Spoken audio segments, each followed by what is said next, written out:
but for the NFAA, it's a lot indoor, more so. Yeah, right now the biggest trend in archery is going indoors because of controlled environment, Right. which is proving that you're better than me, Yes. where the wind isn't a problem, where you can shoot better. So it's getting to be more popular. And actually, one of the biggest political things in archery that we're trying here in the States is to politic archery compound buildings into the Olympics. Really? Never been allowed. Why is that? You know, in a nutshell, the reason you can't use it is because we're like so many things. This bow wasn't even available in most of the world so 20 years ago. okay. So right now, the U.S. dominates everything. Right. We kick butt. You know, we've got the compound. You can't compete with an old freaker. So up until recently now, the World Archery, which is the governing body, has slowly allowed these into the World Cups, where we've become involved, and World Championships, but not Olympics yet. So now they're trying to poison it in a position where, okay, if it comes in, the U.S. won't just dominate, and other countries have a chance. Right. And actually, the big thing we're trying to look at is some way to get into the Winter Games, which would be a lot much easier. Right. But it's, I'll tell you what, the IOC is a powerful, powerful organization that doesn't like change unless it benefits them. But that's the big reason. They have those guys are under. I'm on the Commerce Committee. They fall under our jurisdiction, so they come in from time to time to talk about their issues. But we haven't talked archery yet. We have talked about some other stuff like wrestling. Oh yeah, It's going to continue. yeah. What do we cut? What did they cut? Wrestling and two. No, they brought it back in though, right? Yeah. So in terms of the indoor versus outdoor argument, if you got wind, obviously that's got to be incredibly difficult to shoot, particularly at range like this. It goes from shooting an average of a 57 or 58 and being top 10, top 5 to keeping them in the yellow and you can win it. Okay. Like you guys do, so when you do, you said you kind of do some of both. Shorter stuff indoor, longer stuff outdoors. And when you're doing that today, if for example you have a windy day, do you cancel it or do you compete anyway? How do you just Shooting the winds. You just adjust for it. Last year, College Nationals was in Cedar City, Utah. Yeah. And the first day was what, 25, 30 mile an hour winds and gusting and swirls. So you'd be at full draw and all of a sudden it just swirl and it just blow you off the target. And you know, the Easton family. The reason this facility was built exactly what you're talking for, or the reason it was built was for that. This is the only 90-meter indoor, other than what Greg Easton just opened last week in Salt Lake City. There's none of these in the world. And that's why the Olympic team was here. You can't tune your equipment to the environmental conditions outside, so this is basically, you know, a training center. We've turned it into, Yankton's just lucky that these local people can use it. Because to be able to do this year-round is quite an asset. Most facilities, they build a building, they shoot like out a garage door. You know, and still have the elements, to try and keep you know, just trying to do that. I mean, even the Olympic Training Center in Chula Vista in San Diego, that's just being built as one of these now. It's supposed to be done in 2016. So yeah, it's these are pretty rare. I'm doing the same thing.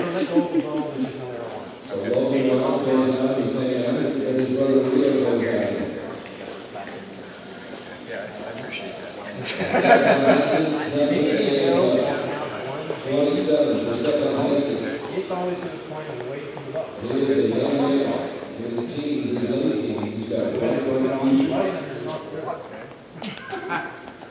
We expect to see a lot more stuff on Yankton. There's that road campaign will start in April and I heard the good click you got. It's on Poland in August. That's where we'll cut on. And that will song in September.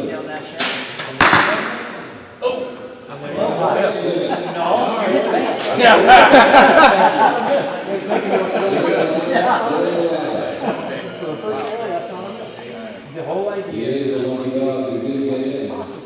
was straight down that area. The geometry all very tight. Draw length, it's a lot of things depend on where so you want to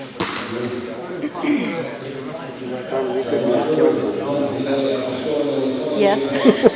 One sneeze and we could all be hurt.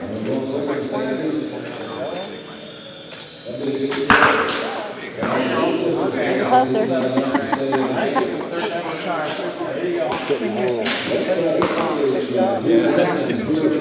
This was highly illegal.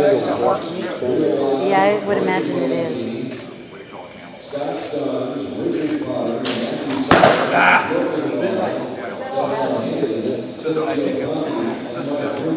Primary, you've been through some of these. Are you concerned about the tone of it? Is it turning into kind of a food fight? You know, as the election gets closer, the pressure builds on all the candidates to get their message out, to try and distinguish themselves from the other candidates in the race. And so the intensity level picks up. And the rhetoric gets a little bit more spirited. But I hope as it gets closer that they'll remember that in the end, you know, we want to get, after we get through our process, we want to have a candidate that is ready to go to battle in the fall campaign and that we can all rally behind. And so you hope that the tone stays on a level where talk about the issues, talk about the differences of opinion on the issues and the positions that each of the candidates has, but don't get into the personal stuff that could, I think, be harmful when we get a turnaround and get ready for the fall campaign.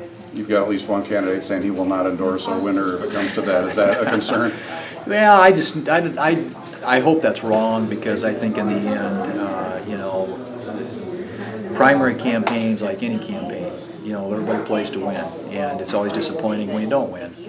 But I do think that we need to make sure that whatever happens on June 7th or 8th, I can't remember exactly what day the primary is, that everybody, all the other candidates get behind whoever that nominee is, and that we work together to try and help our ticket in the fall. And that would be my main concern and my message to the candidates, and I hope that they will all come around to that conclusion, irrespective of what they might be saying right now in the heat of the battle. Are you anticipating an endorsement down the road? No, I'm not. The voters are going to decide this. I obviously did some things to help Governor Rounds. He got in the race very early. He got in months before Tim Johnson even announced he wasn't running again, and that took a certain amount of courage, and I think that's something that I certainly recognize is an attribute that you want to see in your candidates. But since then, we've got a lot of other candidates in the field, and they all have their own stories, their own compelling arguments for why they ought to be the nominee, and we'll let the voters sort it out. I'm confident that in the end we'll have a nominee that can be successful in November. Last time we visited, I asked you about the Senate prospects for the Republicans taking the Senate. What do you think now? Well, I still think they're pretty good, but I tend to be, I don't have the irrational exuberance that some of my colleagues in the Senate have about this, and being Scandinavian heritage, I tend to always see everything as the glass as being half empty. But if you look at the races and where they're being waged and the quality of the candidates that we have, if there's a little bit of a tailwind that goes this year, I think we could have a really good year. And, it has to be a really good year to get the majority. You have to pick up a net 6 seats, and that's no easy feat. But I can see where it could happen. And but a lot of it's going to come down to the individual campaigns as they get into the fall, and how these candidates are able to customize their message for the voters in their state and convince them that we need to make a change in the Senate in Washington. But if you look at it right now on the map, and if you look at the on paper, it looks pretty good. So we're optimistic, but like I said, in my case,